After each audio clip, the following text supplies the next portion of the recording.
So good morning, everybody. For people this is their first time, I see some young people here. Nice to see you guys. For people this is their first time, my name is Anthony, and this is a lecture series from the Enrico Fermi Institute. This is the Arthur Compton lecture series, and this is the sixth one out of 8. And we're talking about understanding the building blocks of nature with particle collisions and AI. And I actually wanted to start off with something I found pretty cool this week, that there was a lot of really exciting birthdays this week. So 3 of really the greats and people that, when I was learning stuff, learned an absolute ton from them. So Marie Curie for radioactivity, Lisa Meitner for nuclear fission, and Barbara Leskoff for object-oriented programming. A weird coincidence, they all had the same birthdays on November 7th, and to go read about their lives, it's really, really incredible. But so today is the 6th lecture, and what we're going to be talking about is basic ideas of how we simulate particle interactions and how we use that to study the basics of nature. And so just a refresher on the previous lectures. So roughly lectures 3 through 5, we talked about the experiment, and we talked about how we have this giant particle collider that's 100 meters underground. We collide protons and nuclei against each other, and then inside of a shaft down there, we have this big experiment, and you see people here, and you see massive electronics everywhere, kind of incredible.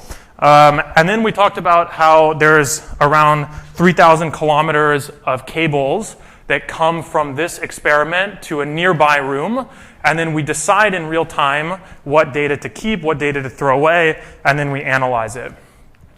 And I just wanted to get a fun picture. I couldn't get a really high-resolution one, but last time I showed you this detector that I helped build, and I wanted to show it to you being lowered down into the shaft, and then actually a comparison between this is what I showed you before, and then we were wondering how big is it compared to other ones, and this is actually the big wheel. So this is the small wheel, and this is the big wheel. So there's a YouTube video that shows all about it. I couldn't really get high-resolution pictures, but it's really incredible to watch. And so then after all of that, I hope what you took away, at least in part, was after only scratching the surface, there is a lot.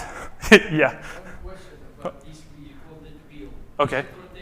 No, it's just called a wheel because it's a circle. Yeah. And so after all that, I hoped, at least in part, something that you took away was, wow, this experiment is very complex, and wow, it's very cool. And then I had showed you this plot many times, and I hope now, when I tell you that the theory is spot on, after seeing so many intricate details of the experiment, that this in itself is shocking. That you could actually do theory predictions, compare it with the experiment, and somehow, over 13 orders of magnitude, you get things more or less spot on. To me, this is deserving of an entire lecture series in itself. This is equally as impressive as, honestly, the entire experiment. I don't actually do these calculations myself, but I use them to compare with the experiment. So what I'm wanting to do today is give you a feeling for the features of the calculations that I think the most about, and then how AI is playing a role in them. So roughly how we're going to divide this up is we're going to talk about first core ideas of simulation. We'll talk about two main features, and I'll tell you some backstory and some history from them. And then we'll talk about how these simulations are extremely expensive, requiring tons and tons of computing, and how new ideas from classical machine learning and newer artificial intelligence with neural networks is trying to alleviate that. So first, again, from a very, very high level, what we're interested in is taking and putting 2 particles in. So 2 particles come in. Lots of possible interactions. So you see tons of lines everywhere. Basically, anything that you could imagine could happen does happen. And then in the end, we want particles to come out. And we want these particles to come out such that we can compare them with the experiment. And so inside of that, there's really 2 core ideas. There's one that you need to compute the probabilities of all of these possible particle interactions. So that's to say that when you shoot these 2, in this case, protons in, this whole thing here spans tons and tons of possibilities, and you need to actually compute the different probabilities there. And then, once you've done that, you need to consider that the particles that come out can have all sorts of different momentum and trajectories. They can come out slow, they can come out fast, they can come out this direction, they can come out that direction, and somehow you need to take that into account. And so then the two ideas that this really boils down to for our purposes is algebraic manipulation and something called Monte Carlo. And so we're going to go over a little bit about both of these, and these will then lend themselves so that you can get a high-level picture and see where different computing methods are coming in to try to help. So the first one is algebra. If you're like me, algebra is usually painful. It requires lots and lots of manipulations. And the algebra that we're talking about is the algebra of so-called Feynman diagrams. So in the past lectures, I've drawn many diagrams like this, showing maybe a top quark being produced and then decaying, showing maybe a Higgs boson being produced. I've shown many of them. What I haven't showed you is that actually these diagrams encode math. So I've drawn diagrams like this, and the genius of Richard Feynman was coming up with these diagrams as a pictorial way to understand complex math that's happening. And so what you can do is you can look at these diagrams and exactly map the two lines coming in to one set of equations, the line coming like this, to another equation, the vertex here going to another equation. You get this big series, and then you have to compute them. And so the big genius here was that a bunch of complicated math where you had different factors flying all over the place, instead you could draw pictures in an organized way that encoded directly the math. So you could have an entire lecture series just about these diagrams, the beauty that went into creating them, how they're used everywhere now. But for us, this is just the starting point. So once you have a way to write down different particle interactions, like, for example, two electrons coming in, a photon being produced, and two electrons going out, you need to write down all the different interactions that can happen. This is basically writing down all the different diagrams for the physics that you're interested in. But once you've done that, you just have a bunch of diagrams. They're just sitting there on your computer or on your chalkboard, and you know how to go from the diagrams to the math, but you haven't yet solved them. So you have massive equations like this. You have things, this is a shorthand version of it, but it goes on for pages, and you have to do that for every diagram, and some calculations that we're interested in, there can be thousands of these. So massive, massive calculations. And you need to somehow do them. And for people who have done this, like me, who then ran and went to experiment, they are extremely painful to do. The diagram method helps you wrap your brain around it, but then you end up with math that you have to solve. You have big integrals everywhere. You have weird imaginary numbers. You have to go and solve it. And the biggest thing is that the calculations, at least in my experience, are very error-prone. So, for example, you could have a factor of pi that you need to trace through thousands of lines of formulae, and then at the end you get there and you go, wait, my number is off by 3, and then you work backwards for 4 hours and find the missing pi that you needed to come the whole way and actually keep. So it's tedious, and people make their entire careers off being able to calculate these extremely precisely. But so the story goes, in the 60s, this is the famous lunch talk of 62, 3 physicists were at CERN, and they started discussing the idea of having computers solve these diagrams for them automatically.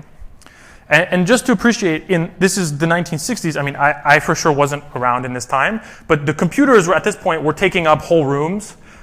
They were early days of transistors. We had just moved from using vacuum tubes, so actually computing on silicon. So the idea of not only we have this device, which is a feat of itself of physics, but now we're going to use it to do even more complicated calculations, to try to understand the experiments that were doing. And so out of this came a program called Schoonship. And this is a Dutch word, and it translates roughly into clean ship.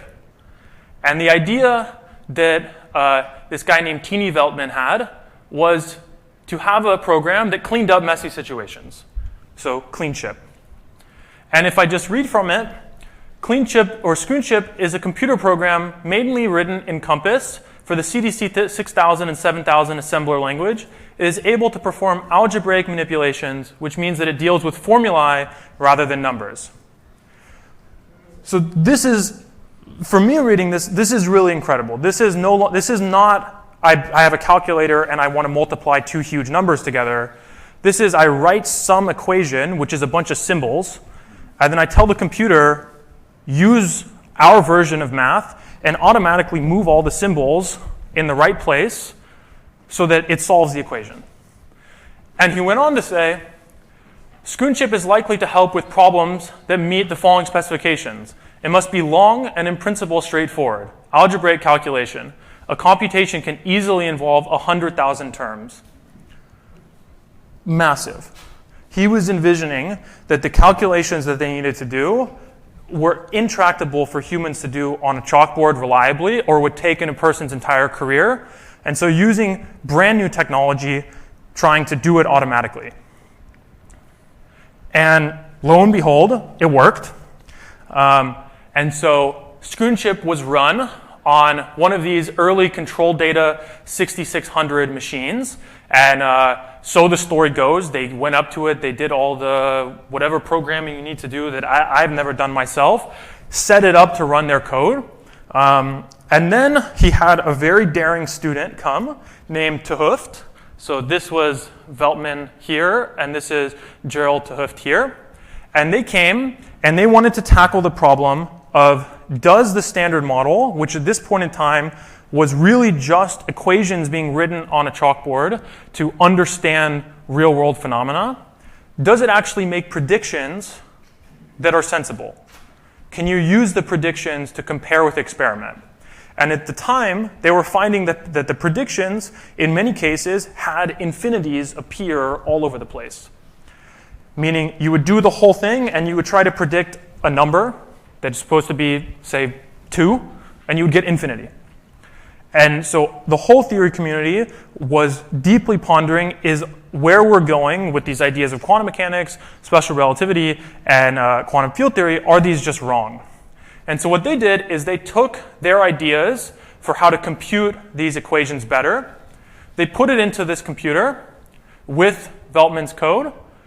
They computed 50 to 100,000 complex formula. And in the end, they got out not infinities, but actual numbers. And this was such a big deal that it showed that the standard model could give meaningful predictions. And 20 years later, they won the Nobel Prize of 1999.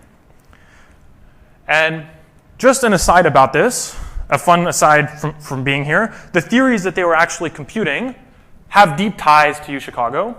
So this was someone named Yangchen Ning, and he was a Chinese immigrant that did his PhD at UChicago in 1948. And him and another person named Mills actually wrote down the equations that then Veltman and Te Hooft used computing to solve. And that was really done just nearby here.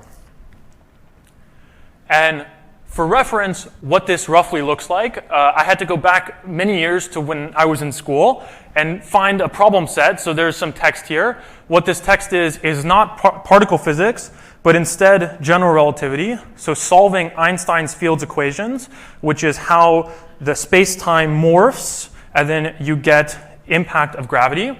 And it was asking to solve them for the very early universe where you had rapid inflation. Oh.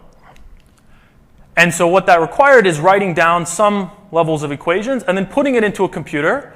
And then the computer computed tons of matrices. So zeros everywhere, some numbers in certain places. And what I wanted the computer to do was do all of these calculations and then tell me if two numbers were equal. And so after doing all that, it spits out true. I click enter, it goes for a while, and then at the end it spits out true. And then you sit there and you go, is this true? Is this false? Do I trust what's happening in here? Do I not trust what's happening in here? Is this some mysterious box? Luckily, this was a homework assignment, so I knew the answer was true because someone told me the answer was true. But you could easily imagine that if you're staring at all of these numbers, and this here, I mean, if I counted, there's 4 rows and maybe 9 columns, so you have something like 30 formulae here. It's even hard to go and stare at this and pinpoint an error. So now imagine there's 50 to 100,000 ones of these. And at the end of it, you get something that you can really trust. And that was the big innovation. And so this ability to do automatic algebra is now used everywhere. There's a computer program that is commonly used now known as Mathematica. And you can go and read the history of Mathematica, where Stephen Wolfram talks about being a PhD student at Caltech, then going to CERN, because he was doing high energy theory at the time, meeting with Veltman, and getting the early inspirations for what then became Mathematica and is now used to solve equations from modeling materials to complex equations in economics, chemistry, all over. So we could talk for 5 more hours about this, but this is just one piece, and we got to keep going. If it does keep going. Yeah. So with this, we're able to solve complex equations, but we were doing this in the 70s, where the experiments were not looking for types of collisions where you had many particles produced. So this picture I'm showing here, you shoot in 2 particles, and what you get out is actually tons and tons. And the calculations, sometimes when you do those, you find out that even the automated math takes too long. And then you ask, what do I do when even the computer takes too long to solve? And when we say too long, some of these problems, it's even longer than the time of the universe. You can just write it down and ask, how long does it take? And you say, I just have to wait forever. And so you sit there and you're like, well, I want to graduate. I need to do something else. I need to keep moving. And so the desire to use approximation schemes for not getting the exact result, but approximations of it, started to come up. And the idea from computer science, so-called Monte Carlo, became a big deal. And to say more exactly what we're trying to approximate, I showed you diagrams like this before, where I told you that you could look at these and prescribe mathematical terms to them. But for here, what we're interested in is that there's one particle coming in like this, another like this, a third particle in the middle, and then 2 more coming out. And each one of these has some momentum and has some trajectory. And so there's 5 momentum here. But now if you go and look at this mess over here, where you shoot in 2 protons and you just get tons, every line here is a different particle, every line here is a different particle, instead of 5, you get hundreds. And so instead of having to consider 5 sets of momentum in your sums, you now have to consider hundreds of them, bearing in mind that each one is not just momentum in this direction. It's a momentum in this direction, this direction, this direction, and the energy, and you have to keep and count all of them. Yeah?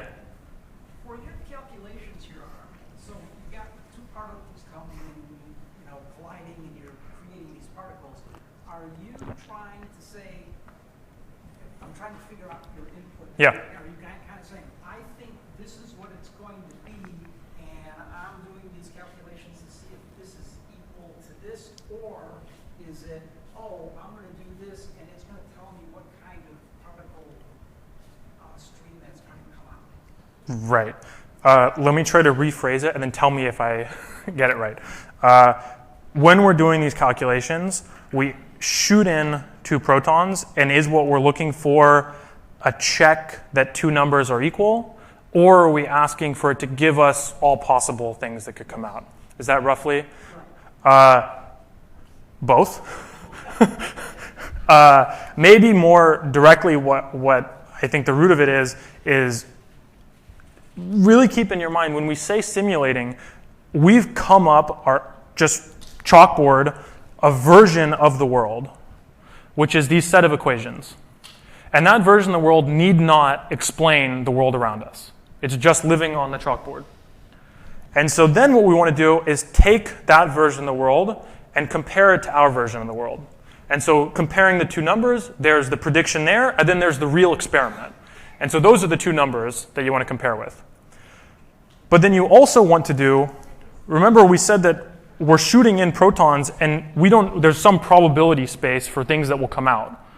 So really in your simulation, you want to do as close to the experiment as possible. And so you really just shoot in on the chalkboard or in your calculations bunches of protons and ask what comes out and what are the probabilities of them coming out.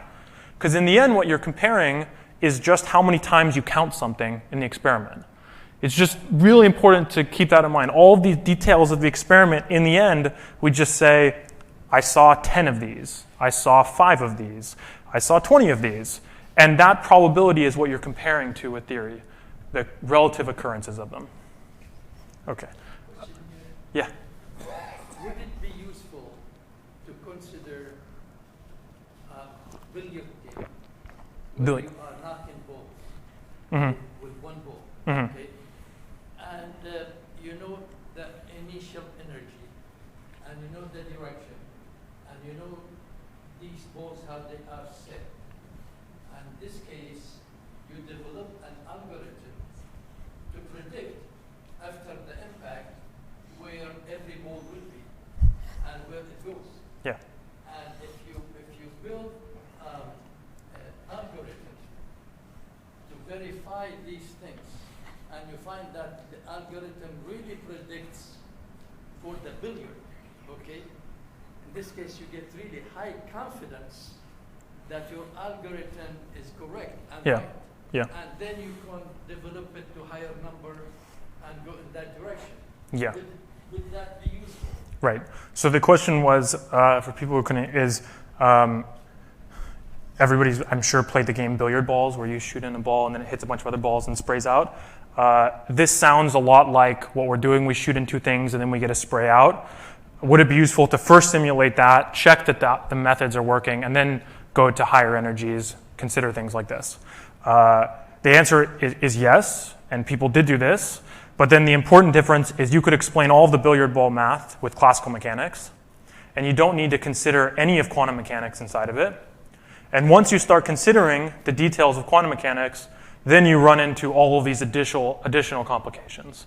And so early on, people did do computer simulations of just classical mechanic objects, billiard balls, pulleys, things like that. But then once you started to get to this, it really needed to take the next step. So yes and no. I mean, in your field, when you talk about semiconductors, you have to do more complex math than just classical mechanics anyways, too. Yeah. Any other questions? Yeah. I'm sorry, I'm a little confused. Yeah. You get the collision of two protons, Mm-hmm. right? All of the variations of all of the possibilities of the interactions are then described by your diagram. Yeah. So any of these could occur or none of them. Exactly. Exactly. So what you're really talking about is the probabilities for different processes to happen, and any of them could happen. And the important thing is that to get a reliable calculation, you have to consider all of them. Well, my confusion was, are all of these things occurring with each collision? And if that were the case, you Yeah. had a really big problem. Yeah. Okay, if you start walking down the quantum mechanics, superposition of things, maybe it gets a little bit more confusing. But for our discussion here, we really just mean any given collision could result in any of these possibilities. Okay, so but not all of them. Not all of them simultaneously, Okay. in the language that we're talking right now. That's Yeah, good. yeah, Thank you. yeah. Any other questions? I mean, I'm sure there's infinite, but okay. So to say again, what we're really interested in is being able to consider huge integrals where we have many particles in the final state spanning tons and tons of different momenta. And we're going to use an idea called Monte Carlo. But first I wanted to say a little bit more. This integration may be a simpler one-dimensional version of how you can envision it. In this plot here, if along the x-axis you have the particle momentum, and then you have this curve, and this curve represents just the probability of particles interacting, what you're wanting is the area under this curve in a specific region. That's what you want. And you want this in huge dimensions, but this is what you want. And so the idea of Monte Carlo integration is that you have this curve and you draw a box around it. And then you start generating random points. So you could imagine just throwing darts at it. And then you get some points that are here, some points that are here. And importantly, if the area is bigger, more points will end up in the red. And if the box is bigger, more points will end up in the gray. And so you do this a ton of times, and then you just count how many points are above or below this curve. That's all you do. And then you're able to relate the area under this curve to the number of points that ended up under the curve compared to the number of points that you threw. So to say it again, what you're wanting is the area under here. All that you did was throw, effectively, darts at this. You count how many end up under here. And by counting that, you have access to the area, because if the area was bigger, more points would end up under the curve. That's the idea. Any questions on this just general? Is the y-axis number of particles? Y-axis is particle interaction probability. So you shoot into, and it's the probability of getting things out. Yeah. But really, in this example, the y-axis could be anything. Yeah. Any other? Okay. And so then you can take this general idea and see it in action in the real world. And you could imagine, instead of having a curve that looks like this, having a circle inside the box. And you know that the area of the circle is pi r squared. And so you can use a similar idea to actually compute the value of pi. And then you can see, how does your accuracy of computing that value depend on how many darts you threw. And what you're looking at here is the number of random points, so the number of x's that you threw, and then the error, so how off are you in your value. And what you see is that if you throw 1 point, meaning you only draw 1 x, you're very off. You basically have 100% error. You could end up on either side. You could get a 0 or 1. You're really off. But if you throw 10,000, then you're down to a 0.1% error. And so you learn a lesson that generating tons of Monte Carlo can actually give you a very accurate estimate of this area. And so then if you just extend the idea from 1 dimensions to now in 3 dimensions with 3 particles, or 20 dimensions, and you just, again, throw points, where now each point is a set of particle momentum, you can actually compute these integrals. But importantly, if you don't throw enough points, you're going to be really wrong. And so using that, you can actually do high-level integrals over all of the particle momentum, and you can put the idea together. Oh.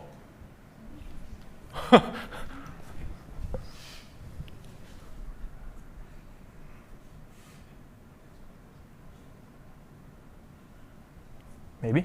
Yeah, so you can put the idea together with doing automatic algebra, and roughly the scheme goes like this. Do as much of the calculation as you can with automated algebra. So tell your computer, calculate until you come back to me and you say, I need infinite time to do the calculation any further. Once the computer tells you that, or you know that, then do approximations. And in those approximations, you just throw random numbers and compute this area under the curve. And so this general prescription, if you're like me, when you hear it, it sounds extremely abstract, and you go, what the hell is this guy talking about? And you go, this feels weird. I want to see this in action. And so you can use the ideas and extend it to our detector, and so actually simulating particles coming out. And then you can get event displays like this, where if I had showed you this event display in a previous lecture, I could have told you this is a real particle collision. But this that you're seeing here is entirely simulation. So this is really using those ideas, automatically calculating all the possibilities here, then throwing random events and looking at what one of them looks like when it interacts with the detector. And you get event displays that look incredibly similar to what we see in real life. And when you do this millions and millions of times, you're able to get back to those theory predictions I showed you before, where they match what you see in reality. But of course, there's a deeper thing in all of this, is that all of it requires tons and tons and tons of computing. And so nowadays, instead of using computers like this, we use giant warehouses like this. And this is one of the computing clusters that is underground at CERN that actually is servicing all of CERN, so not just one of the experiments. And it has 450,000 computing cores and runs 24/7. And you really need all of this to do any level of the calculations. And so now what I'm going to do is tell you a little bit how these two core ideas are making it so that when we think about the next generation of the experiment, we need some sort of innovation because the computing challenge is just too massive. So I'll pause a second and ask if there's any high-level questions or detailed questions on anything so far. Yeah? Can these calculations be run on classical computers or quantum computers? Yeah, so the question was, can these calculations be run on classical computers or quantum computers? All of these calculations we're talking about are on classical computers. The big exciting thing, at least from my side, when I think about quantum computers, is you don't have to do the approximations anymore. There's the possibility that you could solve things exactly. Because instead of dealing with classical objects like bits, you're dealing with quantum objects that obey the laws of quantum mechanics. And there's the idea that in having those quantum bits, you could actually exactly simulate nature. This is extremely exciting and a rabbit hole I went down for a long time. So far, it doesn't work. The machines just need to get better. So maybe in the last lecture I can show a little bit what I mean by that. But so far we just talk about classical computers. And in fact, something like this, I mean, what's inside of each one of these crates, you could go down the street to Best Buy and buy. And then if you just bought 450,000 of them and put them in a box, you would get this. So it's really off-the-shelf material. Yeah? Just out of curiosity, Yeah. how would you have to have like a similar rank of quantum computers that the classical computers we have now to like compute it exactly, or would you need more, or would you need less? Right. So the question was, if we had quantum computers, would you need a similar room like this with 450,000 quantum computers? Absolutely not. Absolutely not.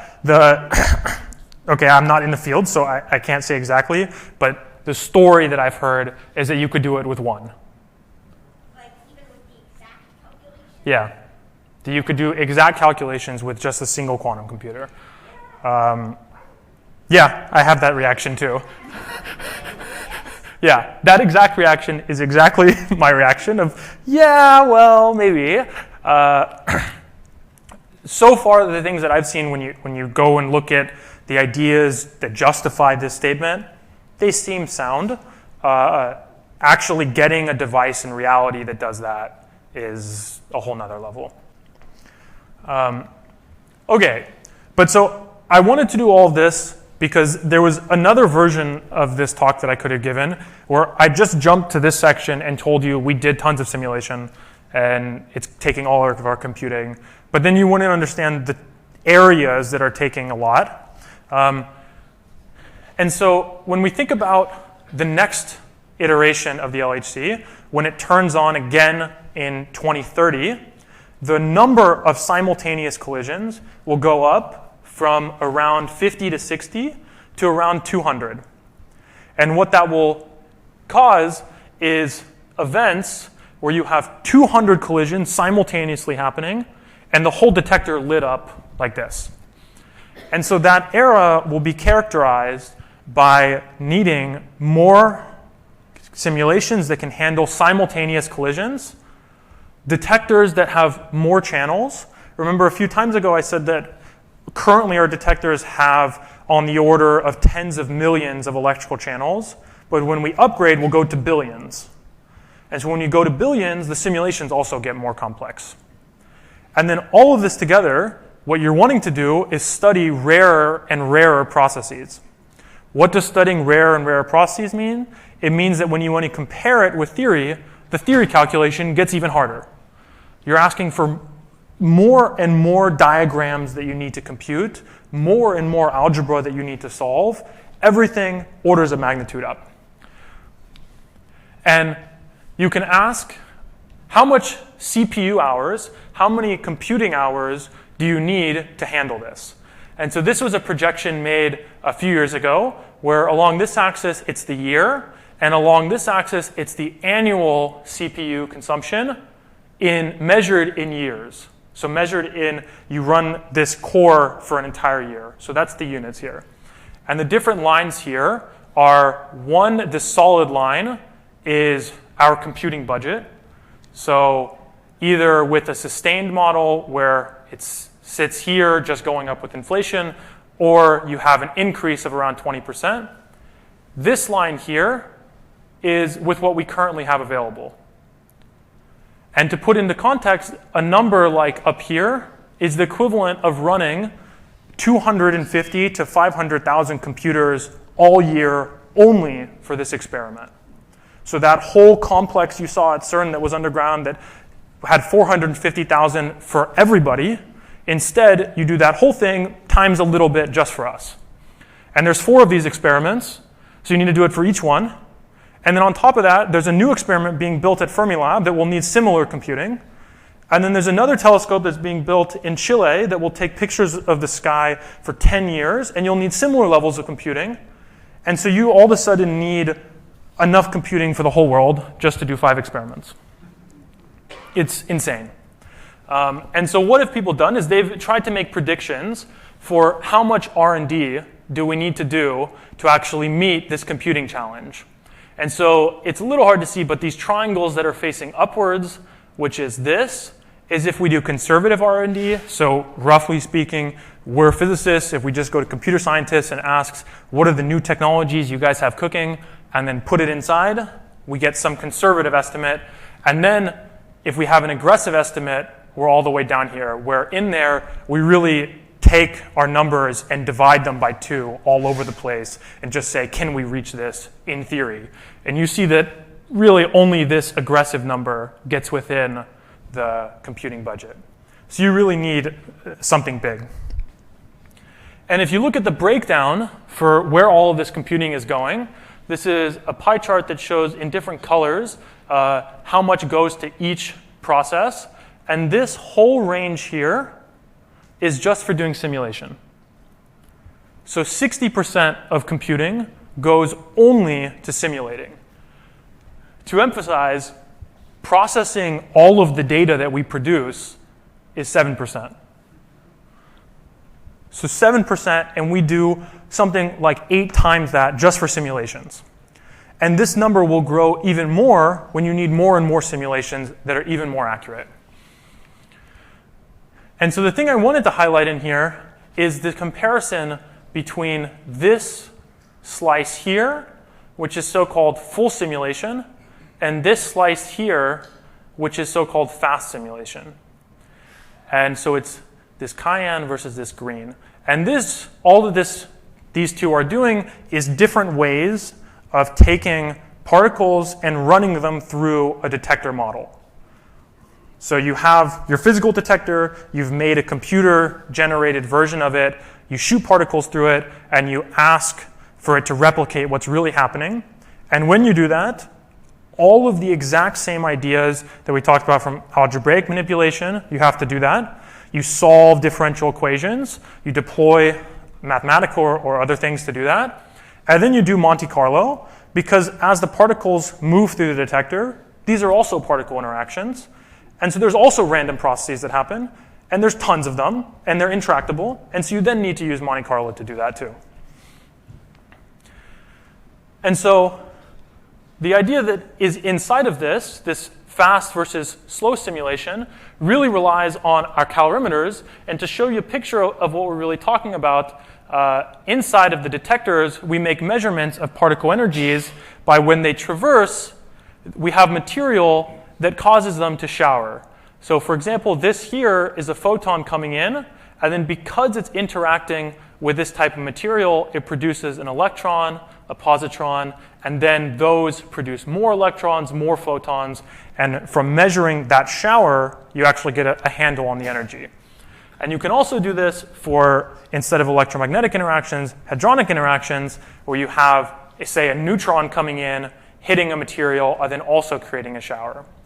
And the important thing in this is that the length of this shower, which is roughly how complex the simulation is, depends on the energy of the incoming particle. And as we ramp up the collisions, we get more and more particles that are higher energy, and so we have more and more complex simulations. And so the idea that is now floating around more and more, and when I say now, I mean I'll show you plots that are from papers that came out last year. So really now is the idea to use new computing methods to basically skip all of this, skip all of this, all of the details of the Monte Carlo simulations, all the details of the physics of particles interacting with materials, skip all of that expensive computation, and just have it predict directly what comes out at the end. And this is being done with a mix of classical computing and neural networks. And so in favor of not showing you details of the algorithms, I wanted to show you what it looks like in real life and the problems that we're facing. So this is a comparison of I skip all of this and then ask how much energy is left in the detector. How much energy do I predict that the particle had? And so that's this energy of the particle after it interacts with the detector. The solid black line is the expensive full simulation, so using everything we know about physics. Then the blue line is using classical machine learning, so using some statistical techniques. And then the red line is using neural networks. So I think the first thing that I wanted you to take away is that they're not all on top of each other. There are differences. And those differences make a huge, huge impact. You can see the differences can shift the peak from something like 65 to something like 64.5, which then gets propagated to every single one of the particles, and so you have a small error that then becomes a massive error. But even though you have that, you can see that the red one or the blue one is not doing so bad. It's doing okay, and you can envision maybe improving it. But the whole point of doing this was trying to get something that runs faster. And so then you can go and ask, as a function of the energy of the incoming particle, so the energy of this incoming photon, which determines the complexity of the simulation, how much computing time does it take to do the simulation? And this line up here is the full simulation. So with all the physics that we know, you see it can take all the way up to 1,000 milliseconds per event. And then you need to do this potentially for billions of events. Whereas the new simulations remain roughly flat with the energy. meaning that if you shoot in higher and higher energy photons that create more and more complex signatures in your detector, you use the same amount of computing time. This is one of those plots that when the community looks at it, they think, holy crap, this is beautiful, and we're going to go spend a ton of time working on this. However, not everything comes for free. And so I could have just showed you this. I could have showed you this and go, look at how good the blue line is. It's almost there. And then I could have showed you this and said, look at how fast it is. We just get this for free. But then if you scrolled a little bit further in the paper, you would see plots like this, where it's the same color scheme. So black is the real simulation. Blue is the classical machine learning simulation. And red is the AI one. And then you can ask how close is the simulation to the real modeling. And so what is shown down here is the ratio of them. And there is one example where it's a Higgs boson going to 2 photons. And for most of the peak, you see it's basically at 1. But then you have a different example where you have a Z boson going to 2 electrons, and you see this weird shape. And it's a weird shape that's not just at the tails. It's actually in the middle of the peak. It's somehow a weird thing that's happening inside of the network, and this will then get propagated all the way down. And so the price that you're paying is that the simulations are missing some key elements of physics that are then not being reflected in the actual reconstruction. And this is an enormous problem. And so the question that people are wondering is, this idea will for sure get extended. There is no doubt about it that it will get extended, because to actually meet this estimate of how much computing we need extreme R&D. And so how will we do that and reach the required accuracy? I hope that if I ever come back in 5 years, I could give you the whole story of how this gets solved. But right now, I don't know how this is going to get solved.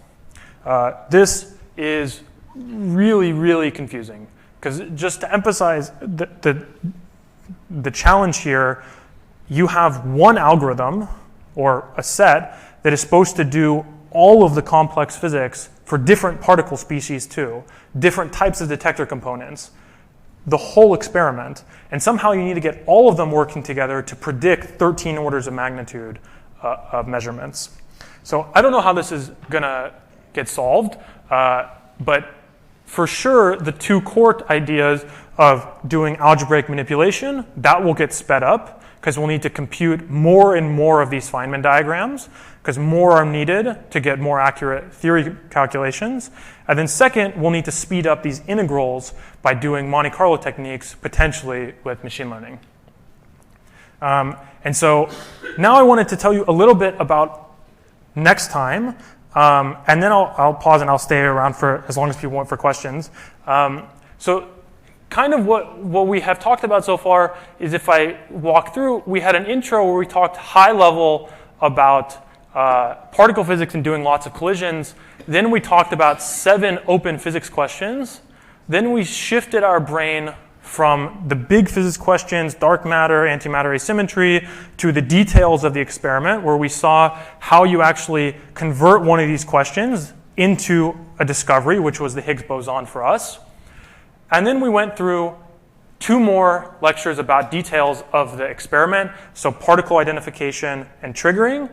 And then this time, in a very high level, key aspects of the theory calculations, which we compare everything with. And so originally, next time, I was just going to jump and talk about other experiments. But as I was working on this, I thought, how do I learn?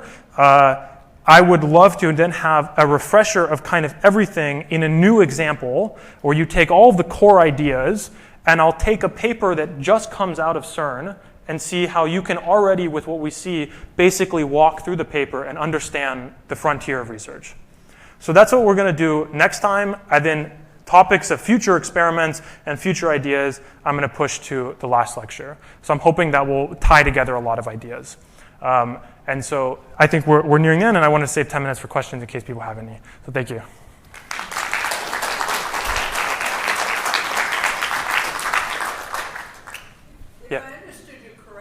Yeah. A lot of this work depends on aggressive research and development. Yeah. Who is doing it and who is funding it? Okay, so the question was, I hear a lot of this depends on aggressive R&D, who's doing it and who's funding it. Okay, I am not going to get myself fired, so I'm not going to go too far. Who's doing it? Young researchers who are at CERN, who are here, who are all over the world. Who's funding it? The government agencies. So whether that be the European Union, the Chinese government, the American government, the Department of Energy, the Department of the National Science Foundation, that's who's funding it. And there is a lot of work going into it. So. Do you have a concern about the United States continuing to fund basic R&D that often gets Man, you really want me to get fired. Blanket statement, I would love to see more R&D. I want to take a different, I think the better idea is it's on us. We need to make the science case more strong. We need to make it more clear. We need to show how exciting the results are. We need to demonstrate exciting results and then make it so that there's no other option but to fund it. That's how I view it. Other people will have different opinions, but that's how I view it. Yeah. Yeah, Ben. Yeah. So now you've been emphasizing the computing speed needed and so on. But are we not, or are you coming close to the detector problem where saturation or dead time or something of detectors, is that going to be a source also? Yeah. Yeah, so the question was, we're talking a lot about the computing time, but will we get to a point where the detectors themselves are saturating or some other big problems? Yes, absolutely. And that's, for example, why that big wheel that I showed, we built that because the current detectors in the next era, in the high luminosity era, will absolutely break. And you can see it in that when you have that many particles, that style of detector, which is effectively a tube with gas in it, it just gets lit up like a Christmas tree, and the voltage tanks, and you just lose all efficiency. And so we had to do that upgrade. We're now doing an upgrade of the innermost layers of the detector, which is going to be all silicon, and that will be needed to actually handle 200 simultaneous collisions. We're doing that. At the meantime, CMS, the other big experiment, is upgrading other parts of their detector. So everyone is doing upgrades, and those will all get installed in the next 4 years. So for this generation of the LHC, absolutely. Then if you start talking about future experiments, like people have talked about the next generation of the LHC, all of the R&D for that is happening now. So designing new type of detecting technologies, and so that happens at Fermilab, that happens all over. If you want more details, Ben is right there, who actually works on this, and he could tell you a lot about it, but these are happening all over, yeah. Let me go here, I'm gonna go like that, yeah.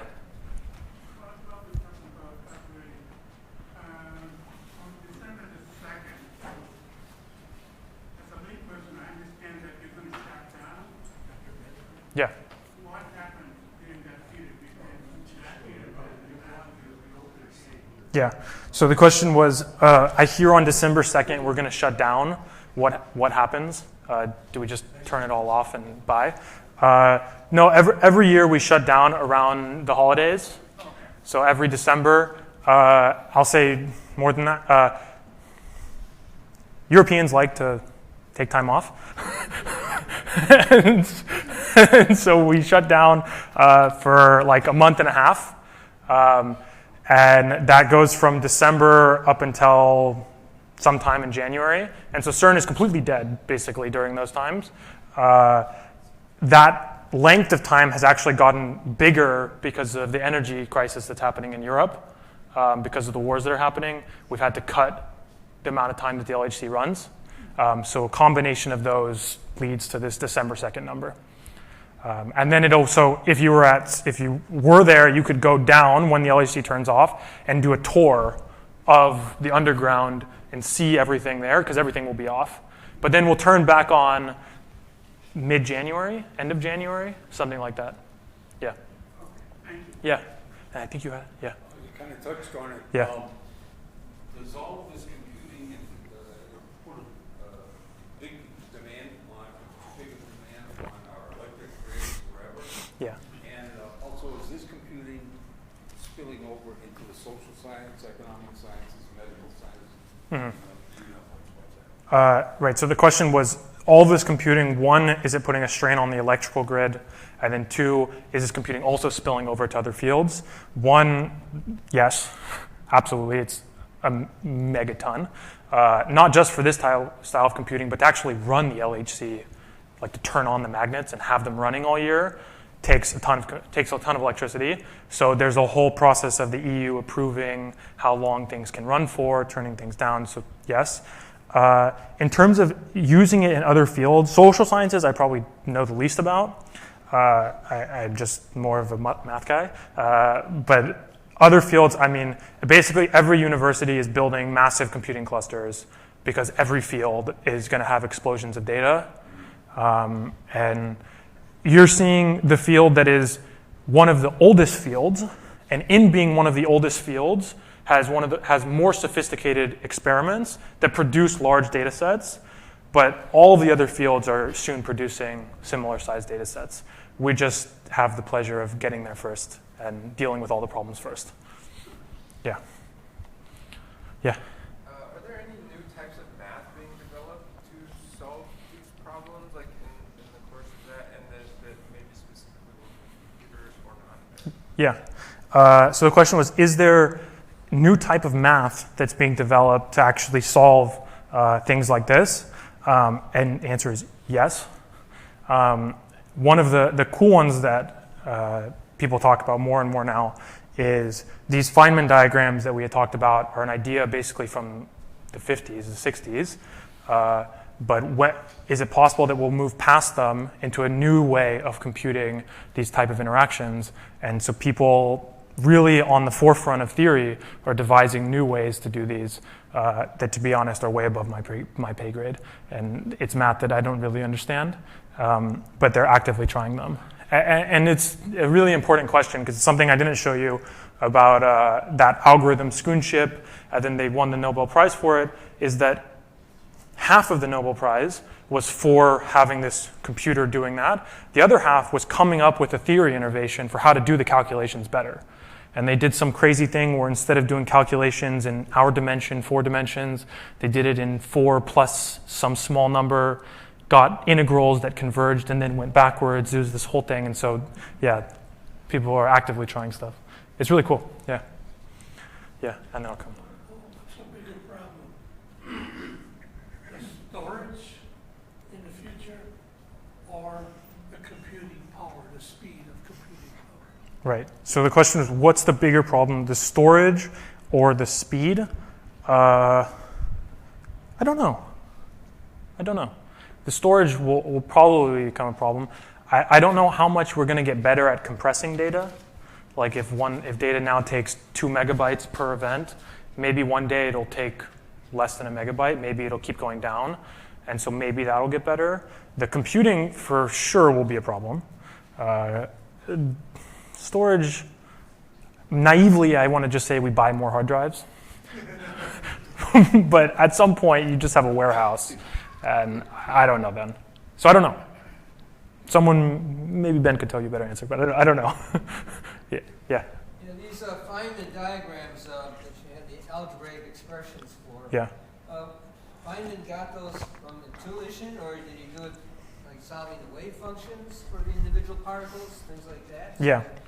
So the question was, these diagrams that I said attributed to Feynman, how did he get them? Did he get them from just sitting there and going, oh, wow, this is it? Or were there other math going on? So his contribution to this, well, he had many all over the place. But for this one was looking at math that was already existing. So it wasn't just him doing these calculations. Lots of people were doing them. And realizing that you saw patterns in the calculations. So quantum mechanics had already been around. Special relativity had already been around. So people like him were doing it. Someone named Jerome Dyson was doing it. Plenty of people. But then he looked at them and translated the patterns he was seeing into the diagrams. And from all accounts, it was just intuition and brilliance. It was, Sometimes you just guess the answer. Yeah. Sometimes. yeah. From the accounts that I've seen, it was really sitting there, and I'm sure part of it was doing the calculations and going, this is a huge pain in the ass, and I need something better. And then you get diagrams like that. Any place to look that stuff up? Is there a new physics and chemistry handbook or something that I need? Probably. I can. Your question was, is there somewhere I can look it up? Yeah, look up Yeah. the Feynman diagram for something to do with the top quark. Yeah. I can show you the book afterwards. Yeah, terrific. yeah. There's books that actually I would carry around as an undergrad all over the place. And, Right. yeah. So it's really used all over. I guess maybe one more point to say is that there's really a deep interaction between physics and math in this world.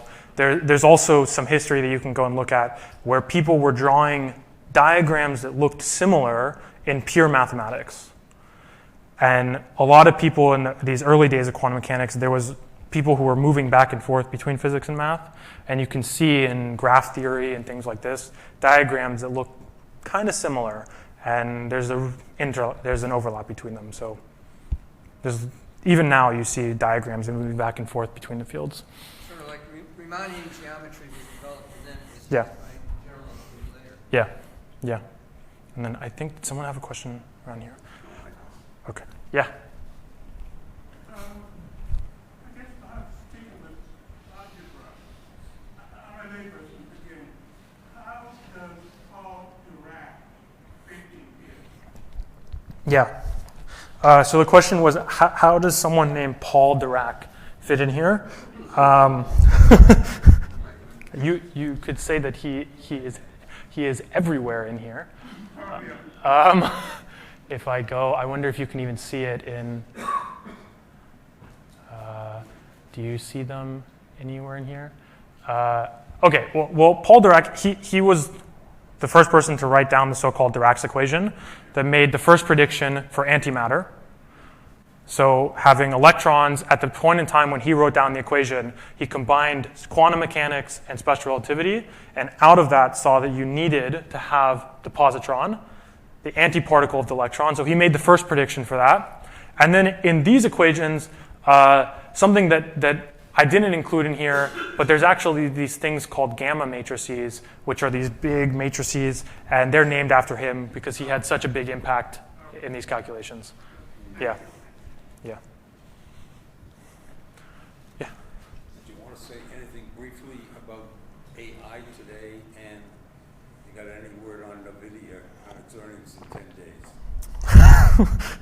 The question was, do I want to say anything about AI generally and NVIDIA's earnings in 10 days? No, I don't know. I've been watching ARM's earnings, AMD's earnings, everybody's earnings, and it's confusing.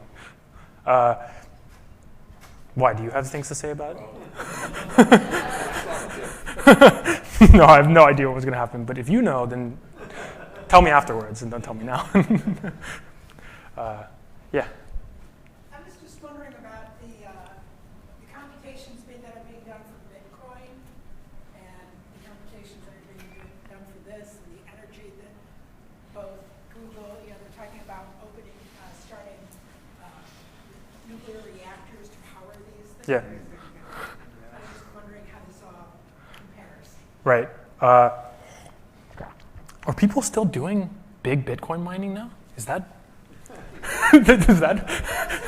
I guess, yeah. Yeah. So the question was comparing this with other areas like Bitcoin mining.